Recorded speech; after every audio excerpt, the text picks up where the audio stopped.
First things first, if you're completely content and happy with where you are in your career and your life right now, this video is not for you. But maybe you'll watch anyway because there's, I'm sure, a friend of yours, a coworker that could probably use it. But if you're struggling, I'm here. That's why I'm here, to do this work for you guys. Because earlier in my career, I went through some really tough challenges, and I'm sure you're dealing with some of those right now as well. And I think I figured a few things out. I'm writing right now a book called Lead Like a Chef, and it's forced me to look at certain things, me not leading the way I wish I would have earlier in my career, and some of the reasons why. And if you're frustrated at work, I would encourage you to keep watching this video, because I guarantee we probably have certain similarities in our stories. So for me, I worked in corporate America for a little while, but I worked in and out of restaurants for most of my 20s. 28, I opened up my restaurant, kind of grew into being the executive chef. I didn't know what the hell I was doing. I had two business partners. We opened up, I was 28 years old. And first 3 years, I didn't make a dime.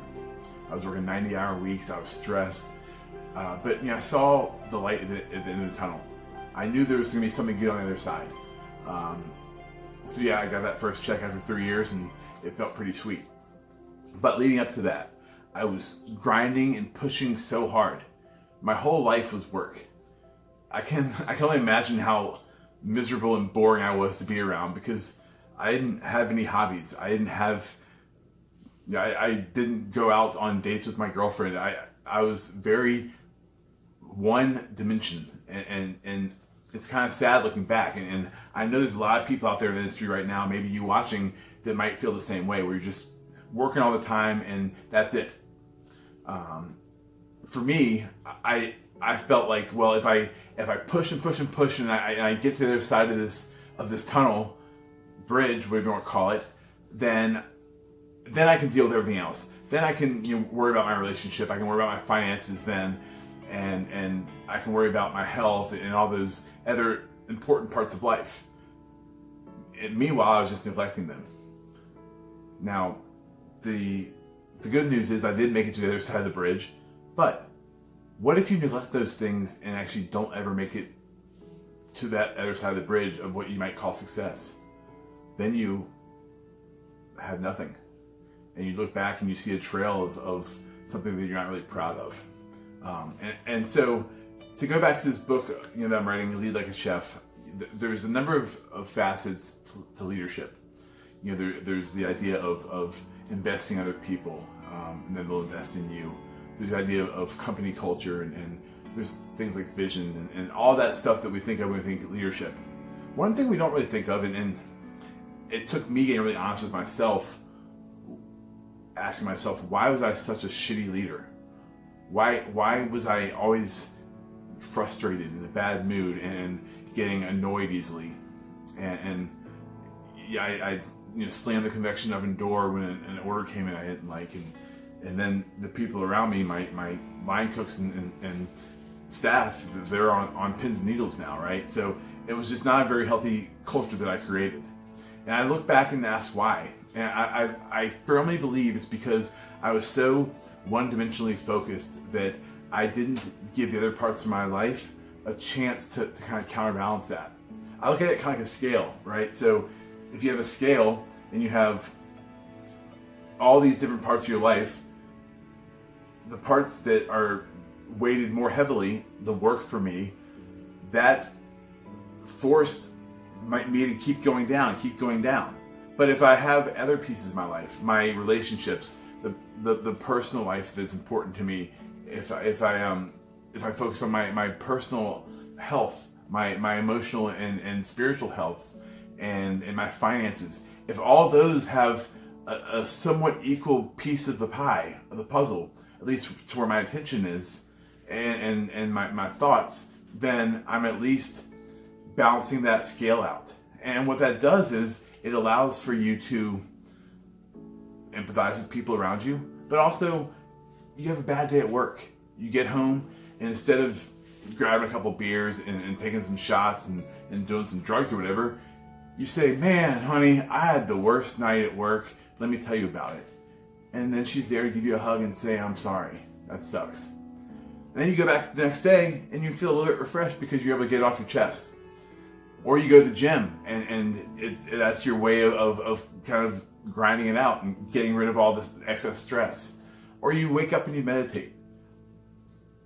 It definitely helps to take care of your finances. And if you're not on top of your finances, I implore you to start focusing on those things, because you're going to look back 5 years down the road and say, man, I screwed my credit up so bad. Now I have to hustle and try and figure out, how I can get a house or a car or whatever these things are you need. And listen, I wasn't there that long ago.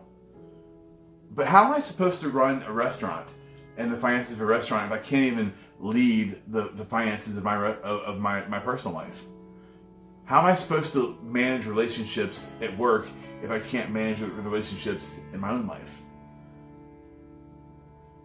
How am I supposed to be emotionally available for my coworkers if I'm not there for other people as well? And the leader is someone there that takes responsibility for things. And I can tell you, in those early days, I was grinding and I was pushing so hard, but one thing I wasn't doing was taking any responsibility. And I think a lot of us like to say, oh, well, I'm a line cook, I'm just going to be stuck making $10 an hour the rest of my life. And with that attitude, maybe you are. And maybe you are anyway, but maybe you're not. And if that's going to change, it's only up to one person, and that's you. So I encourage you to kind of audit your life.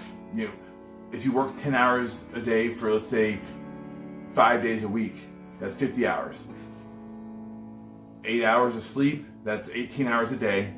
Now you have 6 extra hours to go to the gym, hang out with your kids or your wife, to make dinner for your friends and family, to sit down and watch Jeopardy if you want. The average person watches 4 hours of TV a night. If you watch even half that, okay, instead of watching 2 hours, how about 1 hour? On the extra hour, I can work on my side business. There's people that are dishwashers, that are line cooks, that are sous chefs, that are executive chefs, that are managers, servers, bartenders, that are successful, that are making money. So the excuse that, well, I'm just stuck and blame it on the man and the industry sucks, you can do that. But at the end of the day, people in your shoes, similar situations, are making money. And whatever kind of challenges you're going through, I guarantee you, you're not alone. Someone out there, probably not too far away from you, has dealt with something similar and is probably dealing with it right now too. So, all your life, figure out how you can have it more, I guess, well-rounded and whole. Because at the end of the day, work is just work. And the more you have these other parts of your life that fill it up, that make you feel fulfilled and make life meaningful, they allow you to be a better leader. They allow you to be a better boss. They allow you to be a better employee. You're not stressed out as much. You have a better head on your shoulders. You appreciate the people around you and the things going on around you. And when something small happens, you're able to handle it in a graceful way instead of freaking out like I used to do. I can tell you, I was this close to burning down. This close. And I'm glad that I woke up and realized that my life's mine. And I have the opportunity to change it whenever I want. So change it tonight. If you screw up tomorrow, change it the next day or the next day. Every day you get one more chance. So I hope this resonates. I hope you'll share this with somebody